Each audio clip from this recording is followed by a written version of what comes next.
Two convoys of buses snaked their way through the crumbling ruins of the besieged city, taking the fighters to safety in rebel-held areas outside the city under a deal agreed between the insurgents and forces loyal to Assad.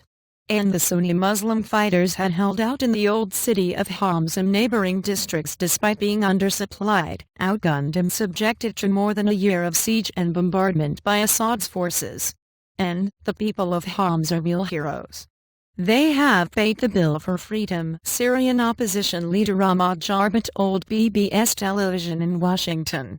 The siege became lethal.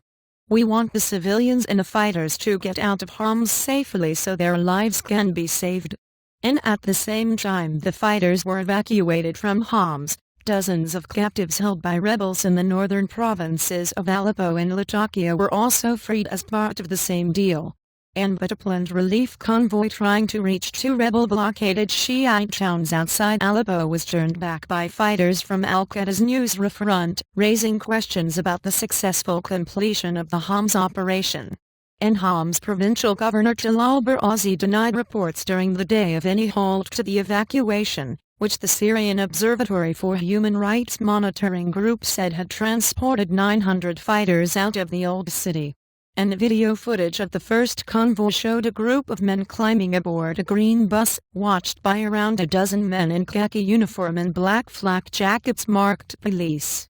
In front of the bus was a white car with the markings of the United Nations, which helped oversee the operation. An activist said a total of 1,900 people, mainly rebel fighters, were being evacuated. The Syrian Arab Red Crescent said on its Twitter account it had sent ambulances to take wounded people out of the city center. And later video showed them arriving in a rebel-held area north of the city. Unlike what happened in an evacuation of civilians from Homs in February, activists said they were not detained for checks by security forces and were allowed to keep their light weapons.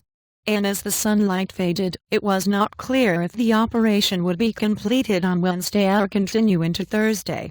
And this battle and this war has sometimes advances and sometimes retreats, Jarba, president of the Syrian National Coalition, told PBS through an interpreter.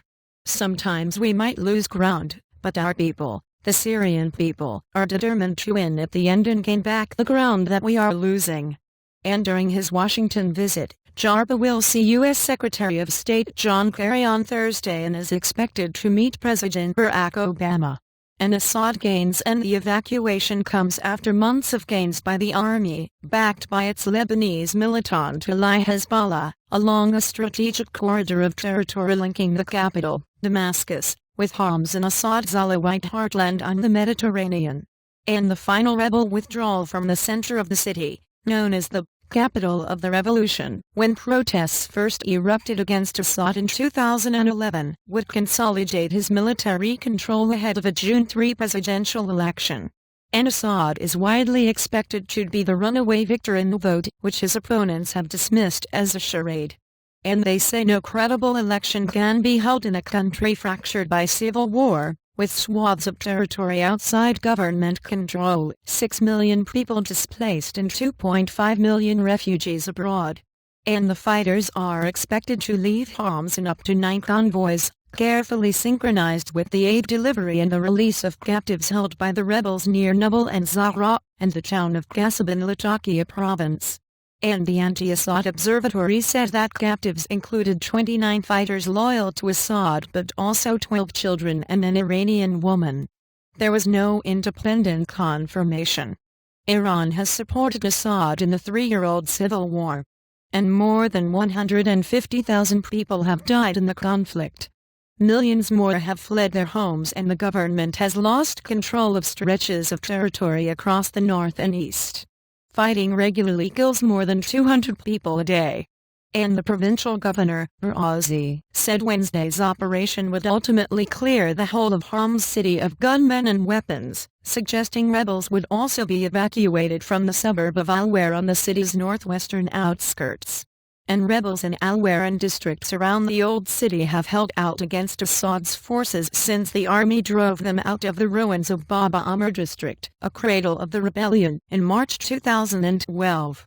And since then, the army has gradually tightened its grip around the rebel areas, blocking weapons, medical supplies and food.